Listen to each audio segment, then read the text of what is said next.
नमस्कार, जय हिंद। आप देख रहे हैं द भवानी न्यूज और मैं हूं अर्पित। आज हम एक नया शो की शुरुआत कर रहे हैं जिसका नाम है कवि और कविता। इस शो में हम बात करेंगे कुछ मशहूर कवियों के बारे में और उनके द्वारा लिखे हुए कविताओं के बारे में। वो कविताएं क्यों लिखी गई, उस कविताओं का अर्थ क्या है, वो कविता पूरी कविता उसका जो है व्याख्यान हम करेंगे इस शो में। और कवि की जो है कवि जीवन परिचय से आपको हम रूबरू कराएंगे। आज इस शो में हम पहले शो में बात करेंगे मशहूर कवि, और मुझे लगता है कि शायद इनसे बड़े कोई कवि न हुए हैं और शायद हो भी ना। बात हम आज कर रहे हैं कबीर दास की। जी हाँ, बुरा जो देखन मैं चला, बुरा न मिल जा कोय, और जो दिल खोजा आपना, मुझसे बुरा न कोय। ये दोहा जो है वो कबीर दास जी ने ही लिखा था। कबीर दास जी का जन्म संवत जो 1455 ईस्वी में माना जाता है। उनका जन्म काशी उत्तर प्रदेश में माना जाता है। वो भक्ति टाल के कवि रहे हैं, लेकिन उनका जन्म जरूर काशी में माना जाता है, लेकिन ज्येष्ठ शुक्ल पक्ष पूर्णिमा सोमवार के दिन उनका जन्म हुआ था ऐसा माना जाता है। लेकिन उनके जो है जन्म के भेद में कई मतभेद हैं। काशी, मडर, आजमगढ़ अनेकों प्रमाणों के आधार पर उनका जन्म स्थान जो जरूर काशी माना गया है, लेकिन उनके जन्म स्थान के बारे में मतभेद लोगों के रहे हैं लगातार। कबीर दास जी का जो है जन्म, वो हिंदू थे या मुसलमान थे, ये बहुत बड़ा सवाल है। क्योंकि जो है उनको जब जन्म हुआ था तो उनके जो है लहर तालाब जो था, लहर तारा जो तालाब था, वहां पर उनका जो बहुत ही छोटे थे, तभी उनके जो है माता पिता जो है उनको छोड़ से चले गए थे, ऐसा जो है माना जाता है। तो जो नू जो है उनके जो माता पिता बने बाद में, जो कि नीमा और नूरी और नीमा नामक जो दुल्हा दंपति था, उनको जो है उन्होंने जो है उनको कबीरदास जी को पाला पोसा बड़ा किया। तो जो है उनको कहा जाता है मुसलमान थे, हालांकि जो कहा जाता है शायद उनका जो जन्म हुआ था वो हिंदू में हुआ था। तो ये भी एक मतभेद है कि वो हिंदू थे या मुसलमान थे। कबीरदास जी ने जो उनकी रचना थी वो जरूर चाहते हैं कि मस्त टारा छुओ नहीं, टालम ढहो नहीं हाथ। कबीरदास जी पढ़े लिखे थे या नहीं थे, इस बात की उन्होंने खुद गवाही दी है। वो कहते हैं कि मस्त टारत छुओ नहीं, कलम ढहो नहीं हाथ। यानी कि उन्होंने जो है चाहते हैं कि वो कभी कागज छुआ ही नहीं, कलम उन्होंने कभी हाथ में ली ही नहीं। तो ये भी एक बहुत बड़ी जो है मतभेद है लोगों में कि फिर वो इतने बड़े दोहे, इतने अच्छे विचार जो है वो कैसा। लेकिन जो है उनके जो है वो जो कहते थे लोग, उनके जो है उसको जो है कापियों में टार्चों में उतार लेते थे। वही जो है साखी, शबद, रमैनी नामक जो है तीन जो है खंडों में विभाजित उनके जो है दोहे हैं, उनकी रचनाएं हैं। यूं कहें जो है उनकी तीनों रचनाओं का जो एक संग्रह है उसे जो कहा जाता है बीजट, बीजट के नाम से जाना जाता है। कबीर दास जी के बारे में जो हजारी प्रसाद द्विवेदी ने मस्तमौला कहा था, कबीर दास जी को हजारी प्रसाद द्विवेदी ने मस्तमौला कहा था। एक कबीर दास जी के जो है जीवन में एक बहुत बड़ा धर्मयज्ञ जो हुआ था, एक बहुत बड़ी कहानी रही है।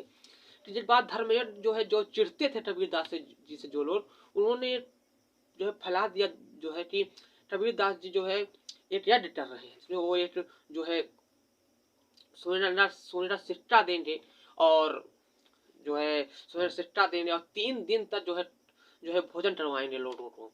ये खबर फैला दी गई। इसके बाद जो है वहाँ जो है काफी लोग इकट्ठा हो गए, करीब 18 लाख लोग, ऐसा कहा जाता है कि 18 लाख लोग करीब वहाँ पे इकट्ठा हो गए। जिसके बाद ये बहुत बड़ी चीज हुई कि अब कैसे होगा। लेकिन कहते हैं शायद कबीर दास जी तो जो है भगवान के रूप में एक सेठ वहां पर पहुंचे, जो 9 लाख बैलगाड़ियों के साथ वहां पहुंचे थे, और 9 लाख बैलगाड़ियों के साथ पहुंचे वहां पे और लोगों को भोजन करवाया। और जो मुद्राएं थी, मुद्रा जो देने का जो है एक जो है भ्रम फैलाया गया था, झूठ फैलाया गया था। जो है कबीर दास जी के जो विरोधी थे, जो उनको नापसंद करने वाले लोग थे, जो उन्होंने फैलाया हुआ था झूठ, उसके लिए जो है जो वो जो मोहरे जो भी थे, जो मुद्राएं थी, उन्होंने जो सेठ आए हुए थे उन्होंने जो है आए हुए लोगों को उन्होंने दिए भी। तो ये भी बहुत बड़ी चीज है। उस जो है यज्ञ में चंद्र लोधी भी आए थे, जो दिल्ली के सुल्तान थे, दिल्ली के राजा थे। उनके मंत्री जो है सेठ तटी, अब जो है सिकंदर लोधी के जो मंत्री थे, सेठ लटी जो है, सेठ तटी, वो भी जो है रविदास जी से जो है काफी ईर्ष्या करते थे। लेकिन कहा जाता है कि सेठ तटी ने जो है वहां पर भी जो है रविदास जी का जो है विरोध किया। रविदास जी जो है बेइज्जत जो है उनको जो है विरोध करते हुए काफी जो है उनको लगते है। जिसके बाद ये कहा जाता है कि शायद जो है जो लिखा है जो है जो मैंने पढ़े कि कबीर दास जी ने जो है विरोध करने पर सेठ तटी जो थे था उसका जो है जुबान बंद हो गई और वो कभी भी जिंदगी में बोल नहीं पाया। कबीर दास जी जो है बोली थी, वो जो खड़ी बोली थी और जो है ब्रजभाषा की प्रधानता थी उनकी बोली में, वो जो है बुंदेलखंडी, पंजाबी, भोजपुरी, फारसी, अरबी आदि विभिन्न भाषाओं के जो है शब्द उनके जो है मिलते हैं उनकी रचनाओं में।